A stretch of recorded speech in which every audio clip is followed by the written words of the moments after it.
ఒకరోజు అబద్ధం నిజంతో ఇలా అనిందంట, మనిద్దరం కలిసి స్నానం చేద్దామా అని.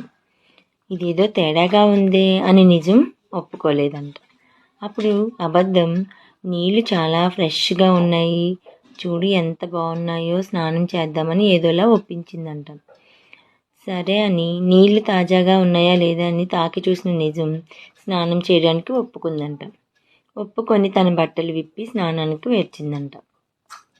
ఇలా స్నానం చేసిన తర్వాత ముఖం తుడుచుకున్న టైంలో తను కళ్ళు మూసుకుందంట నిజం.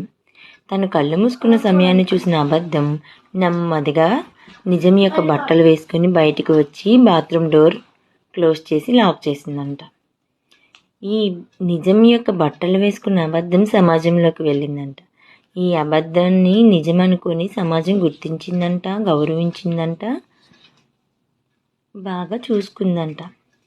కానీ నిర్వస్త్రంగా ఉన్న నిజం మాత్రం బాత్రూంలోనే ఉండిపోయిందంట.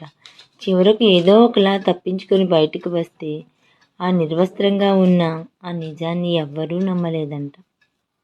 తిట్టారంట, అసహించుకున్నారంట. ఇప్పటి సమాజం కూడా అలాగే ఉంది.